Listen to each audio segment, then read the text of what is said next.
My name is Steve Nagy. I've been a member of the club for about 10 years. Um, I've been turning for 20-ish years.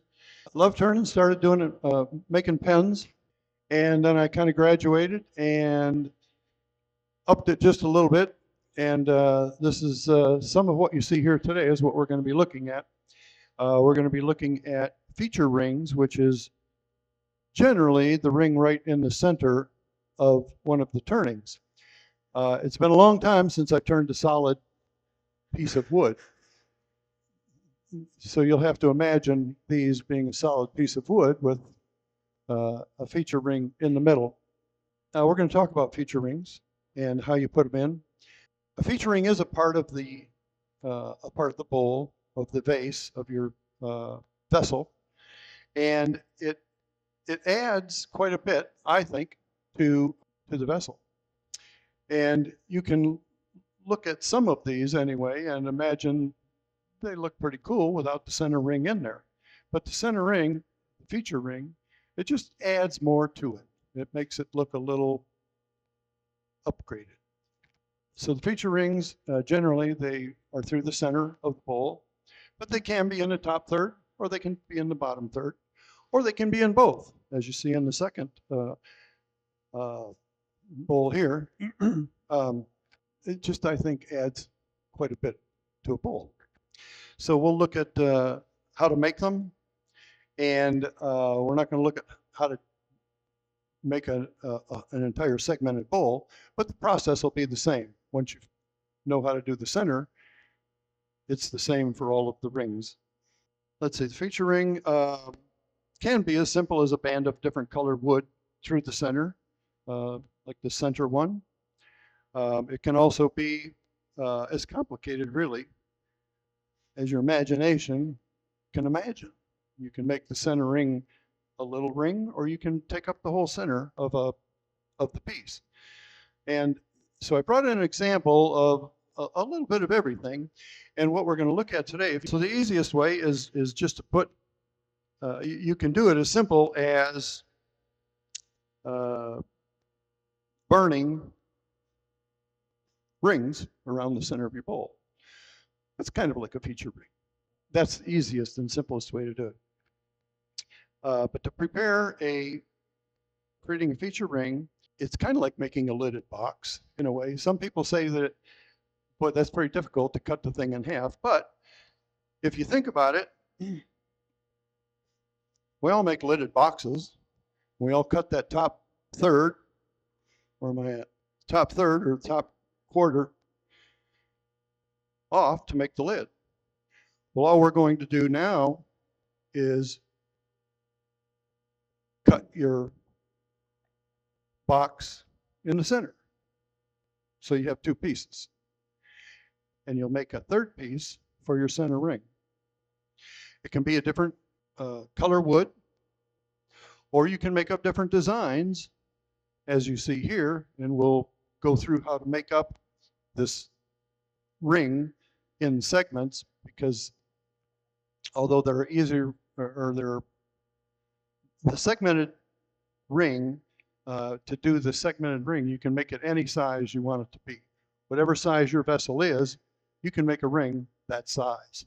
You don't have to find another hard piece of wood to be the exact size. You can, but if you make a segmented ring, you can make it any size you want, from as little as you want to as big as you want. And so we'll talk about that construction. So we're going to talk about making a feature ring, just that center ring. So we're going to talk about making a feature ring, that centered ring. There we go. There it is. And how to put this thing together so that it'll fit whatever size bowl or vessel or vase that you have. And so that's what we're going to look at. I brought in a few examples, and I'll let you pick which one we want to make today. A few things you need to know to make a ring. We're going to talk about making an 8-segment ring. This is a 16-segment ring. It has 16 pieces all around it.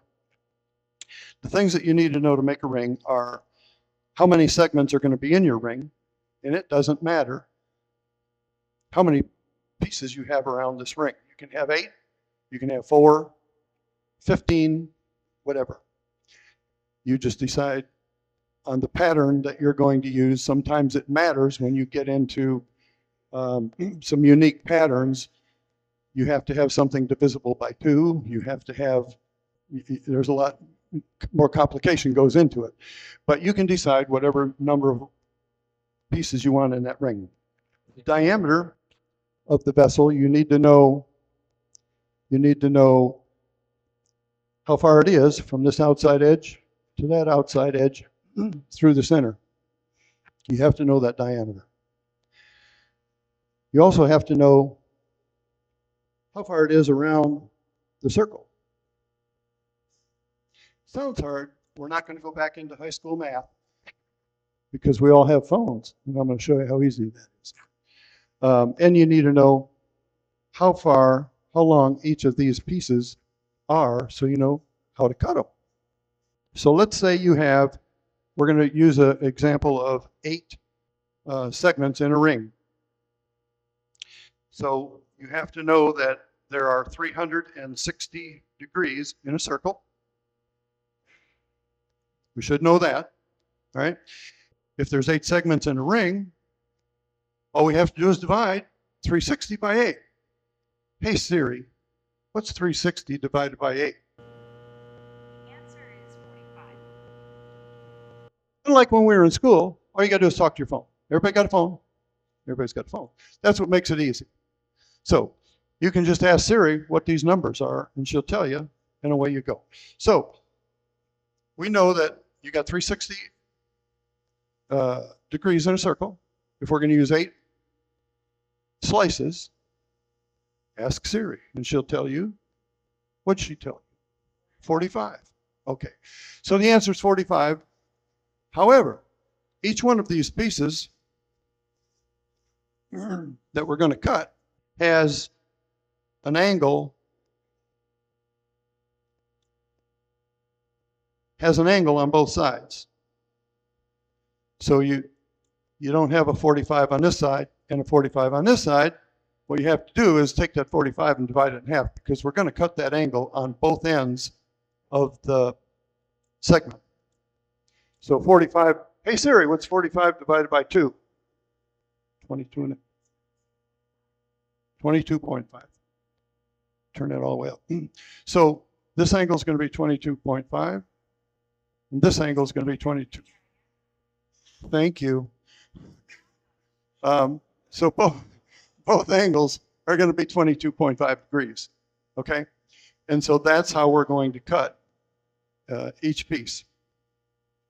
All right, so we need to know what that angle is going to be. It's going to be 22.5. All right.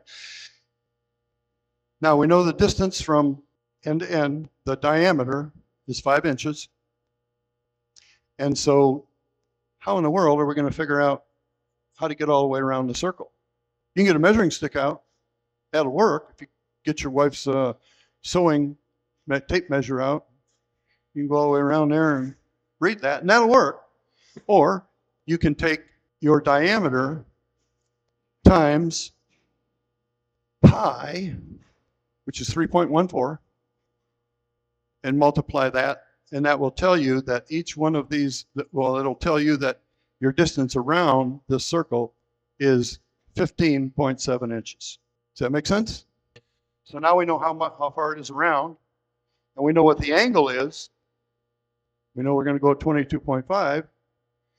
Now what we have to figure out, how long has that piece got to be cut to fit and make that circle to be 5 inches? And the answer to that is we take our circumference. Yeah, the segment length is the circumference divided by the number of segments. So we've got 15.7 all the way around, and we're going to divide that by 8 if we have 8 segments, and that answer is going to be, it's going to be 1.98 inches from end to end. That's how long that you're going to cut that end piece. How accurate do you have to be? Because, 0.98 is pretty close to 1, and 1.96 is pretty close For- to 2. if But You know, I know. if you're going to do anything that you see here, you don't have to be dead on accurate. Okay. If you're going to get up and you're going to be making 24 and 30 piece and 60 piece circles, you got to be a little bit more accurate, because if you're off 0.5 times 8 isn't much, times 30 or 60, it multiplies. So whatever little error you make, so if you made it just a tad big, is that going to matter if you're going to have this much wood to work with? You're going to round this out, and this is actually going to be your outside. I didn't give you a measurement on how wide to make these. Most of the wood that you're going to use is 3/4 inch. Make it 3/4 inch. If you go start reading books and start getting more into it, they're going to tell you exactly how wide to make these. And that works until you get to 30s and 60 pieces. And then you got a problem if you do it that way, in that when you start making circles 30 and 60 pieces, this round, or the size of either one of these holes, what happens is if you don't get it exactly centered from ring to ring, you don't have much wood to work with. And so you're going to put a hole through it. You're going to blow it out. So when you talk about width, just leave it 3/4. What you're going to cut away is you're going to cut away all the inside. Our measurements are all made on the outside of this ring. So if you're a little bit big, your ring's going to be a little bit bigger. When you start turning it, you'll turn it down to whatever size you're trying to fit it into. And if your whole bowl, as you're putting rings together, you're going to blend it all in anyway. So if it's a little big, a little small, it's not going to matter until you get up in 24 or pieces or higher. So to summarize, if you're for 8-piece feature rings, No big deal. Just accurate, just close. not Yeah, perfect. right. So Six- 1.96, if you made it a little short of 2 inches, 1 7/8, it'd be close enough. If you're doing 8 or 16, you're going to be fine. Right. But if I'm gluing up a stack and I'm making big, the accuracy has to go up. The more pieces you have in the ring, the more Right. accurate you need to be. Okay. But if you're off the same amount big in every ring, won't matter, because it's all the same. It's all relative. As long as this piece fits to the next piece, as long as the next piece is this much bigger and that one's that much bigger. So even if your measuring is off, as long as it's off the same for every ring, you're going to be okay. What are you cutting them on? So you can make your cuts on a table saw with a miter gauge. You can do it with a miter gauge, but the arm on your miter gauge, you'll have to, what this is set at, so you'll take your miter gauge and you'll set it at 22.5, and then you'll want to put a little extension on there, because you don't want to have a lot of overhang between your miter gauge and the saw blade, because you're going to get a bending, and it's going to hit the sticks. This is about the size of many of what you see down here, the segments here. And so if you have it on a miter gauge and you've got your miter gauge here and your saw blade is here, if you've got that much overhang, when you go through that saw blade with a miter gauge, it's going to tend to wobble a little bit, and you're not going to get really straight cuts. You could, but what you'd really want to do is put an extension on your miter gauge so that it will go out and have a good backstop for your segment. brought something to emulate a saw blade. So when you go through your saw blade and you've got a lot of overhang, it's just going to be wobbly. So put a backstop in there so it's going to hold that piece solid when you go through the blade, if you're going to use your miter gauge. A simple table saw sled, I don't know if see it this way too, but we'll leave it down there so they can see it on. It's just a sled, just a piece of wood got the slot here, yeah. So it'll slide in a table saw, and then you can put this so that it is right next to, when you make this, your saw blade is right there, and every time you put a piece through here, you're right next to that blade. Your fingers aren't right next to the blade. Your finger's going to be way back here somewhere. And then when you go through there, that has total support. That way it has total support when you're going through that blade, and your fingers are way out of the way. And that word stop there is for a reason, so I don't shove it all the way through and hit my side of my arm. So that's why a table sled is very handy if you're going to do small pieces on anything, on any kind of woodworking, really. Now, you can use the sled like this. You can also use a miter saw. You can use miter saws. I've done bowls with miter saws. Just set it to 22.5 and put the wood in there. Put a stop block on the other end so you know exactly. You're going to get this to be exactly 1.98. You know, cut it. You'll flip the piece over, cut the next piece, and then. So what's going to happen here is when you go through here, you see that it's set for 22.5. So it's right on the money going through there. So you'll cut one piece, it'll fall off, you'll bring it back, you'll turn that over, you put that to your stop at 1.98, and so you'll go through and you'll cut the next piece.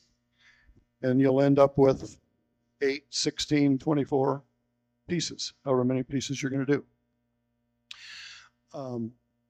More accurate So with your table saw? yes, so what you can do is, so this needs to be 1.98, and what I do is I'll take my first piece and I'll take a ruler. I'll just bring this up to the edge of the saw. I'll put my ruler here, 1.98, great. Bring it back here, and then I will take a stop, whatever you want to use. You can clamp a piece of wood there. You can, whatever you use for stops on your table saw, and stick that right there. All right, so that's 1.98. You go through, flip it over, come back here, set it for 1.98. Just do them all like that. Every time you go through, you'll flip it back and forth, and that way you'll get the angle on both sides. Okay. Any other questions? Yes. Does the grain of the wood matter for gluing especially? The grain in the wood, does it matter? And it depends on what you're making and how. You can. The grain does matter, and when you do segmenting, your grains, you're always going to be doing. You're never going to be going against the grain. It's all side grain. Every piece is side grain. That's how you're cutting it. It's all going to be side grain. Now, if it has waves, if it has whatever it has in the wood, you're going to see that when you put it in there. Does it matter? The answer is kind of yes and no. It depends on, I mean, if you're going to make a solid white bowl with something in the center, you want to make sure everything's fairly white with your wood. So if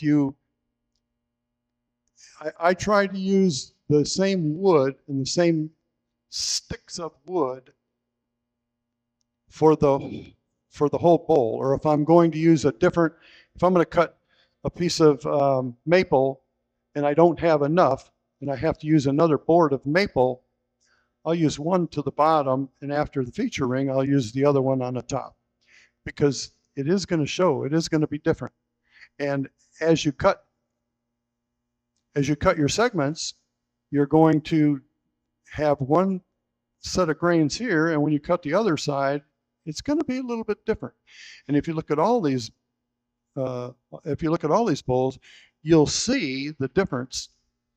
It's not perfect all the way around. The grain is going to show, for sure it is. Now, what you can do to offset that sometimes, if the grain is a little bit wonky, is you can put spacers in between each of your pieces, like what we have on this bowl here. You can put spacers in there if the wood's just, you don't want it to show. So you can put spacers in there. That'll make it look more regular. It will show. I mean, the grain is different. Lengthwise grain be on the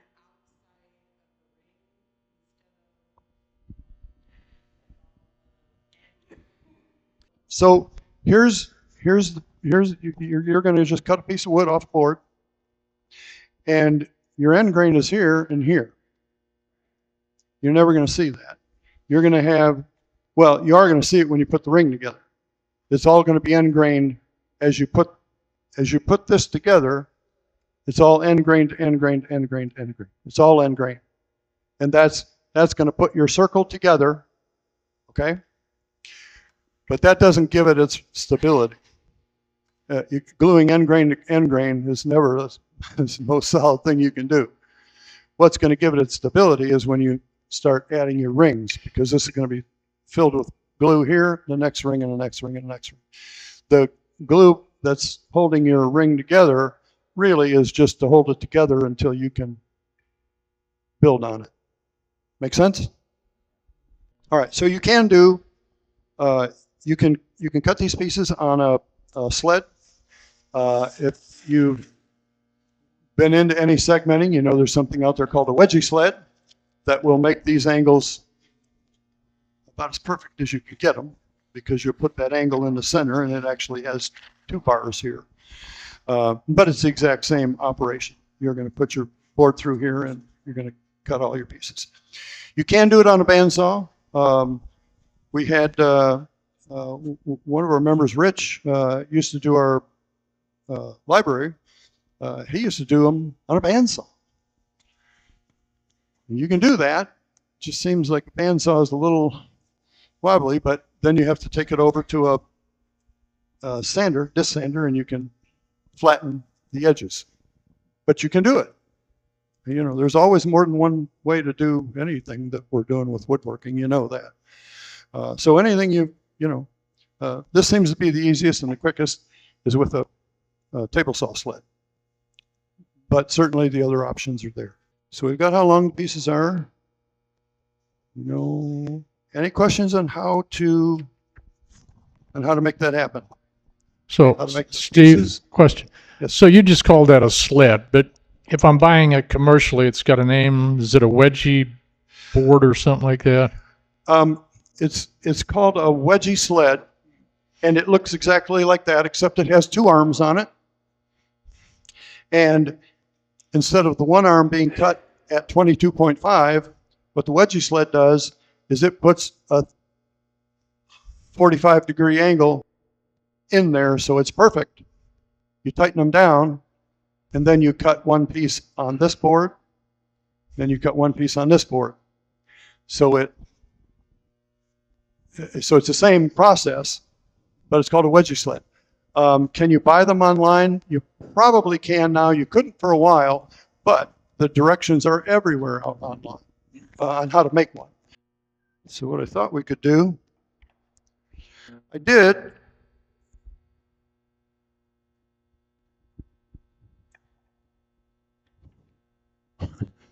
Thought you had backward threads on there for a second. All right.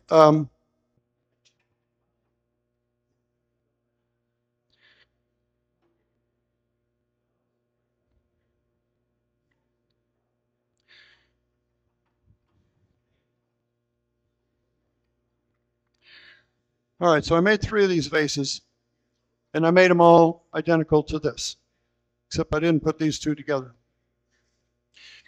To show you that if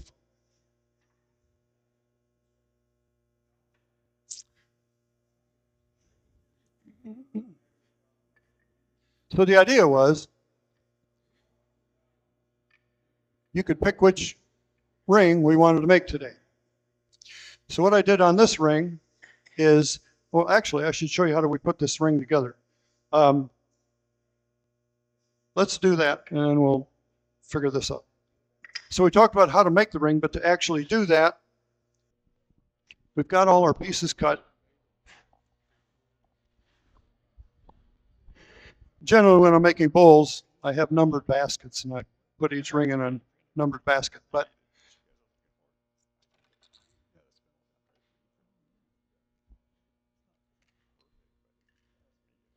so to put these together, we're good? Okay. I use band clamps. You can use rubber bands to hold these pieces together. We're going to put them all together in the circle. And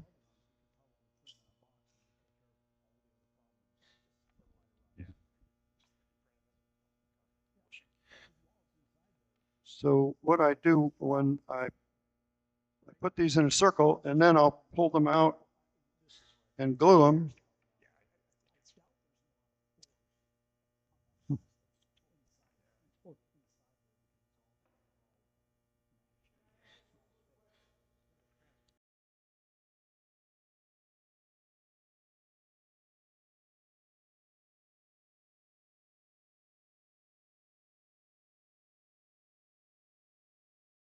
Much wider or thinner to make that taper there? Okay, so the question is how to determine what size each of the rings are as you're building your bowl. And the answer to that is before you can just put a bowl together when you're doing segmented, you got to do a design first. Normally in turning, we put a piece of wood on the lathe and let the wood tell us what it wants to be, kind of. You know, you can make a round bowl, you can make a long one, you can do all these things. You just put it on here and you start to turn. In segmenting, you have to know what the answer to that question is before you get started. And so if you get a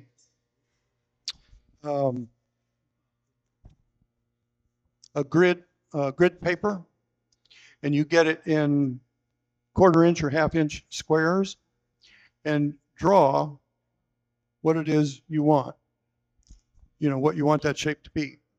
You can do it that way. And then you can measure each ring from end to end, and then you'll know, because you'll measure that next ring, and instead of being 5 inches, it's going to taper in, it's going to be 4 3/4 inches. So you're going to take 4 3/4, you're going to divide that. Same process, yeah. Now, there are two, so there are two programs out there. One's called Segment Pro is the best one. It's like $139. It's been $139 since they put it out 10 years ago. They're almost ready to put an update to it. They've never had an increase, and he said he never will increase it until his kids get it when he's gone. So, but that program comes with a few designs also. So it will tell you that for this 3 inches, it's whatever. This 3 1/4 inches, whatever size you need to cut it. 3 1/2, 4, 4 1/2, 5, whatever those are. You lay it out in the program, and again, the program's got many samples out there, and you can buy a couple of packs of samples. You can look at them and see what they are and buy them if you want. But it's the exact same process as we did here for this one ring. You just do it for the other rings, but you have to know what you got to know the design before you get started. Make sense? Okay. Yep. Okay, so we go overhead, and I'll show how to put this together real quick. All right, so what I'll do is I'll make sure that they all fit inside the ring, and then I'll take a piece, I'll set these all over here, and I'll take the glue, I'll put glue on this edge, put it in here, take the next piece, I'll glue the inside edge, stick it next to that. That way I can keep my fingers kind of glueless. Put glue on here, whether you want to do it with your finger or do it with a little brush. Not CA glue. I use Type Bond 1 or Type Bond 2. And that's the only two glues I use. Why not CA? CA is brittle, and it's not meant. You can snap CA glue. Why not Type Bond 3? That's an excellent question, and here's why. These rings, you'll never get it off the rings. It seals to the rings. And if you do get them off, it tarnishes them. And I had to throw a whole set of these things away when I did it once. You couldn't get the glue off. You know, I don't know if I've ever cleaned these with Type Bond 1 or 2. And I don't know really the big difference between 1 and 2. I used to use 2 all the time, and now I've started using 1 a little bit. They both have about the same strength, break strength. But 3 is meant for outside, and whatever's in it, it'll tarnish or ruin these rings. It'll just ruin them. You don't want to do that. But if you don't have these rings, you can also use rubber bands. You can put this together and you can glue it the same way I just said. And you can use rubber bands and hold it together with rubber bands if you're a little bit more dexterous than I am, because I pop them out all the time. But if you look at YouTube, there's a ton of people doing rubber bands, and I could never get it done. The other thing is, I can't believe I forgot that. The other thing you can do is you can make a cheap band, or if you want to make a couple of them, so you can do a few at a time. YouTube Earl, that's all I know his name. He show you how to make these. Just a piece of wood, hole through the center of it. Whoop, pull it all the way through. Simple as that. You can put that around once you get your ring in glued. You put that around the ring. Stick a screwdriver in there. Tighten that up. Tightens right around the ring. And the other thing that that's nice to do if you want to make one of these is put a little groove on the end of the put a groove on backwards. There you go. Put a groove in the end, and that way that'll lay totally flat against your ring. When you use high tannin woods, do you have problems with the metal staining the wood? I've never had that problem. Whether it will or not, I've never had a problem with it staining the wood. I get that problem all the time, and I usually just either sand it away, plane it away when I'm making my furniture, and in this case, you'd be turning it away anyway, so it goes down very little. Oh, well, maybe that's why I've just never noticed it, because I turn it away. Yeah, so that's the process. Just glue each one, put them all together, tighten that up. I usually let it sit for an hour-ish, and then I'll flatten it. You can either take it to your belt sander, if you got a belt sander, and just roll it back and forth and belt it, or you belt sander or a drum sander. That's the other drum sander. Drum sander, you can put it in and flatten them. That works real well. The other thing that I did early on is I built my own sander, 14, 15 inches round, and just held it up next to that. Just use your lathe as a sander. And that works well also. You just need to flatten one side early on. Just flatten one side, because then you're going to put it on, and then you can turn the outside flat. All right, so that's putting the rings together. So we're going to have to do a little make-believe right now and not get the turning done, because I don't have, of all the things to forget, I forgot my reducer. So I don't want to turn a lathe on like that. So we'll we'll just have to, so what I was going to do is let you pick which one of these we wanted to make and show you how different that vase would look with a center ring in it. And so you can see that. We can just show all three of them on here now. But what I did with this ring is I drilled holes in every other segment.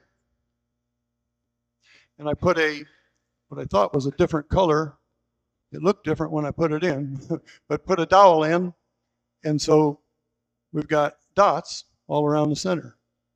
So what that would look like.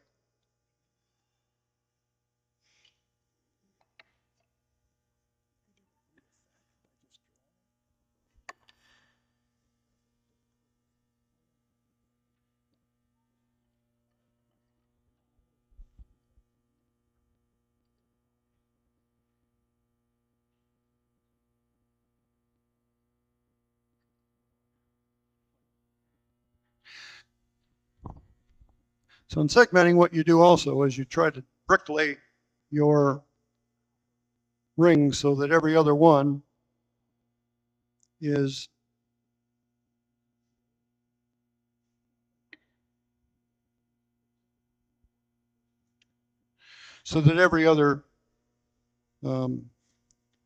joint is offset. It's called bricklay. You can see it pretty prominent in these here on the end.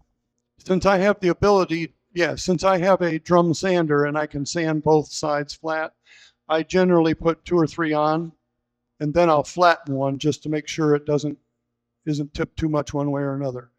But I will do 2 or 3 at a time. Absolutely, I do. Absolutely, I do. For the reason that, why do I want to hollow?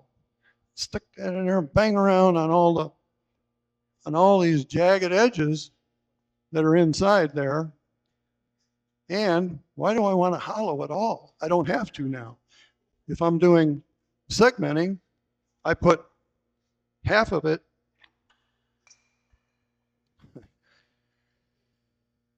I just hollow that out now. There's no hollowing involved. It's just like a bowl. Just like a bowl. And then I put the next 3 on. Do the inside just like a bowl. And when I get that half done, I put that there, do the same thing. And that's what this is for, the spins, so I can have, I forgot my reducer. So this be on here, and then this just spins, and I'll put it together, and the whole bowl turns, and then I can blend the outside. So there's no hollowing, just blend it all back together. On the inside, you'll have, depending on how accurate you are, you'll have just a smidget of where they connect, and then you can stick your hollowing tool or whatever you use in the opening. So, all right. So a little visual.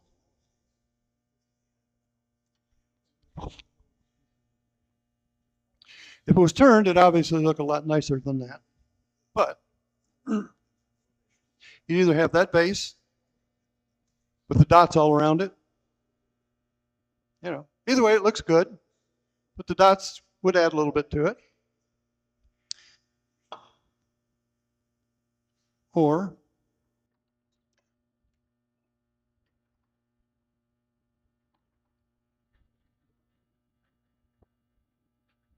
you got that.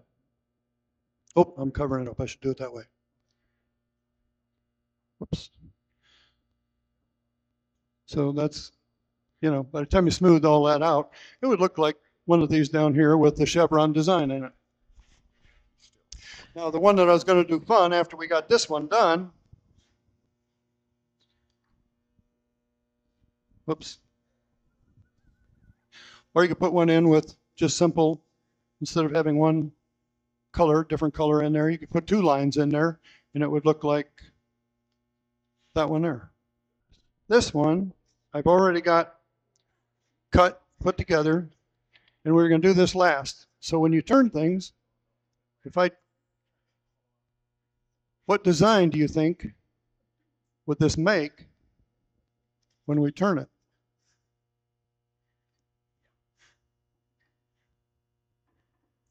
Any guesses? No, let me show you one more thing. That's what it looked like. Where am I at? Okay. So it's just laminated, if you will. Every other one is laminated. It's a little over 1/8 of an inch of lamination.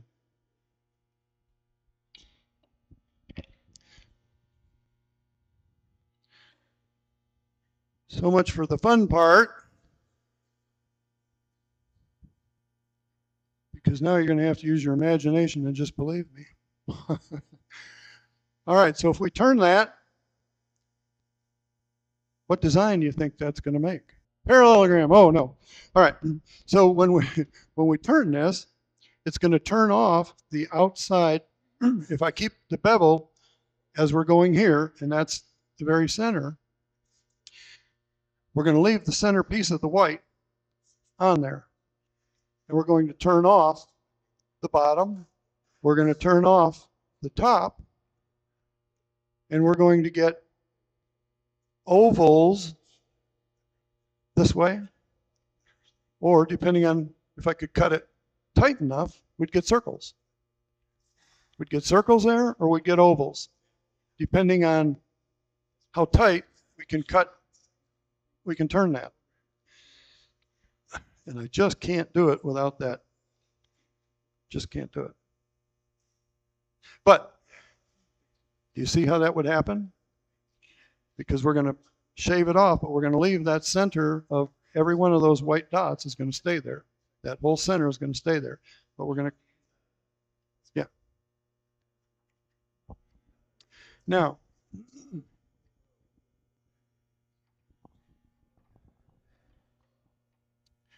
well, yeah, I can do that. Not next month, 2 months. I'll be gone next month. So what I did was this was the piece that I cut, and there was the angle, and every other one got flipped. So I got an inside and an outside. The inside's not going to matter because that's going to get turned away. It's all going to be walnut. But the outside, as you turn it, you can see that you're just going to turn off most of the white and just leave the dot in the middle or an oval, depending on how you work the tool.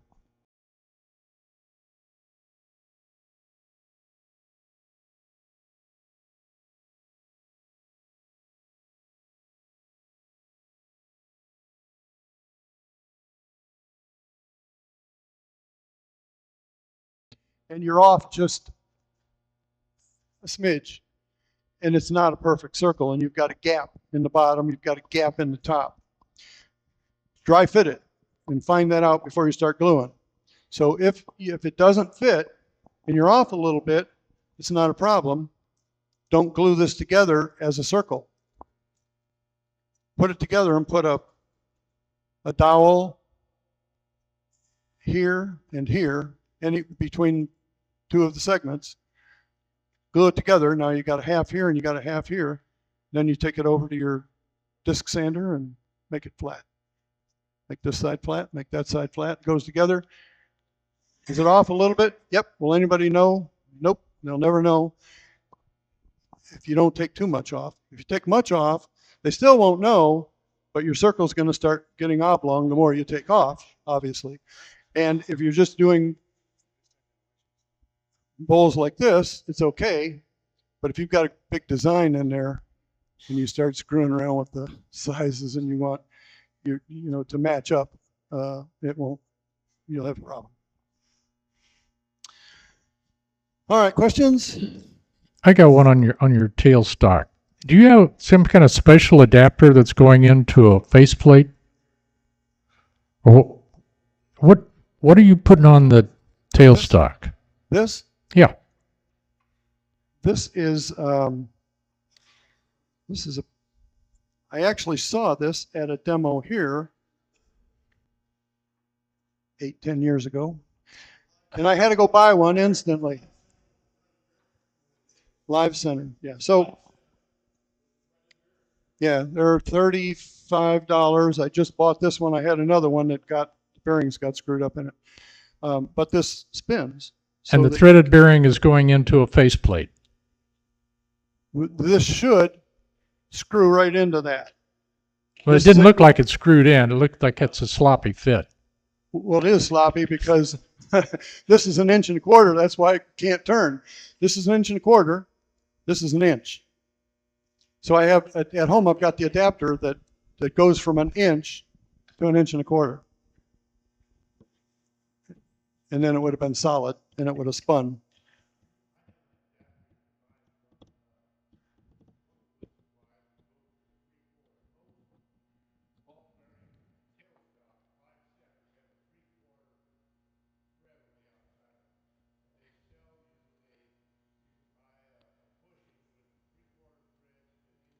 Yep. Yep. Yep. And I've got 3 of them at home. Yeah, that fits. I didn't bring it for some reason. I don't know. Anyway, yeah, they're about as much as the kit. Anything else? All right. Well, thanks. All right. Well, thank you. All right.